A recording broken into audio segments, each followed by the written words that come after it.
had a UFC Fight Night from Mexico City, Mexico. One of your favorite UFC fighters and a friend of the show, Brandon Moreno, versus Steve Erceg. Moreno, I'm just a huge fan of Moreno. He always just finds ways. He's so resilient. Gets the win here by decision. Puts himself right back in contention, maybe for a rematch for the title versus Pantoja. And Erceg, a solid fighter who's fallen short just at that next level. That's 3 losses in a row for him now. But what'd you think of the fight? What'd you think of Brandon Moreno's performance? Yeah, I think you set it up beautifully, Bud, because I could see why Erceg, he's terrific, but I could see why he falls short. He's a boxer. His mentality, he's smart. He's a boxer. He's a good striker. They both are. It was mostly striking, obviously. He'll stand on the outside. He'll fall in love with controlling range, his jab. Sometimes he needs to take more risk. Moreno was willing to take more risk. He was willing to be more aggressive. But in a smart way, because you could walk into all kinds of crap if you just be aggressive. We know that. You have to balance it. But Moreno, former 2-time world champ, knows how to balance it. That's why he's a former world 2-time champion. He knows how to balance it. He knows how to be aggressive, but effectively aggressive, smart, not just recklessly aggressive. Erceg hasn't learned how to do that yet. Erceg, there were rounds there, and I think the 3rd round was the only round I gave to Erceg. I thought they were close rounds. I thought there was a lot of close rounds. At the end I had it 4-1, I believe, for Moreno. I thought he won the first 2 rounds. The second round very close rounds. But I thought he won it by doing a little more, taking a little more risk. Imposing himself, his physicality into the dynamic of the fight, finding a way to land a power punch versus a jab.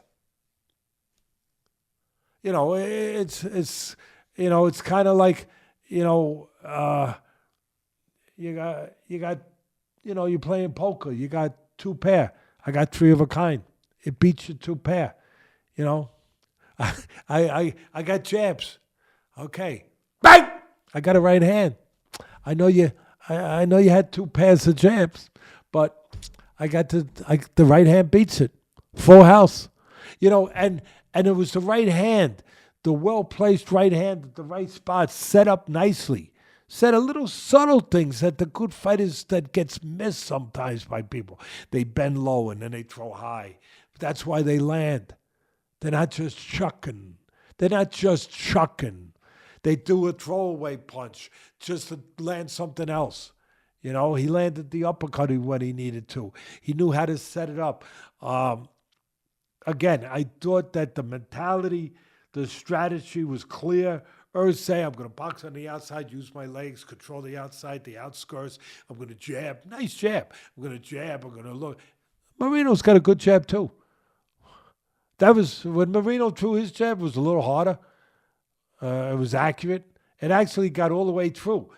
Erceg's jab was more to keep him off, more to keep space. I'm not saying it didn't land, but the mentality behind it was like a little more to keep space, to set up combinations, which he did. He didn't do enough, but he did it in spots. He's got the ability to do it. He's that good. He's that damn good. He moved. He used the jab, keep space, keep him busy. Moreno didn't use it as regular, but what he did, bop, it landed. It was hard. It was purposeful. It did a job.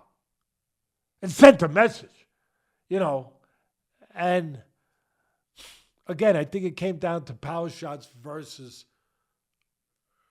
punches that are not power shots. The power shots of Moreno carried the day. There were some rounds that were really close, and then he would find a way to land a power shot. Bang! 3 of a kind to your 2 pair. But I got 4 cup. I'm sorry. My 3 of a kind beats it. I'm sorry, pal. Sorry, pal. Can't help you on this one. That's the rules. Power beats just volume sometimes. It's just the rules. It's the way it is. It's it's the facts, in the real world, in the jungle. And it's a jungle. It's a rough place. Conquer or be conquered. The harder punches have a better chance of doing the conquering. So, and again, the guys with big punches, sometimes they get outboxed because they're reckless with it. But Moreno has that ability to mix what he has to mix. Being cerebral, being controlled, just like a Holloway does.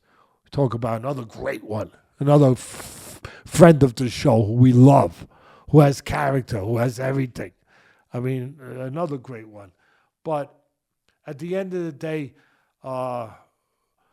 close rounds, first 2 rounds, Moreno, and then the third round, I thought I'd give it to Erceg, and then I thought Moreno went and took control again, landed the power shots when he needed to, and I thought his corner was great. I think it was in the 4th round. His corner man, I listen to these guys, and I hear so many of them that don't make sense or that don't give you much. But there's so many that do make sense too and give you a lot. And when I hear them, I try my best to give them a little bit of what I consider just acknowledgement for them doing their job, being really good cornermen, getting to the point quick and fast, where Moreno's guy told him, hey, I got you winning the rounds, but I ain't the judges. They're close. So you better not take for granted. Even though I got you winning these rounds, you better step it up a little bit and make sure. And then he said one thing, and I'll be damned, the way he said it. He said, and steal these rounds. When he said, I said, that's what he's doing.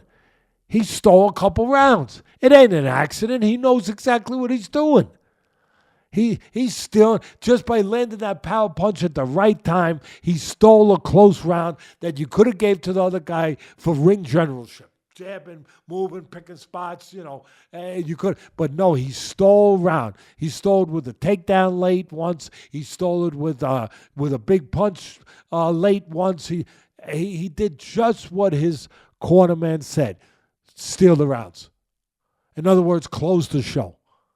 Be cognizant. Be cognizant of that. Take nothing for granted. I loved it. I thought it was terrific. At the end of the day, Moreno did what he had to do.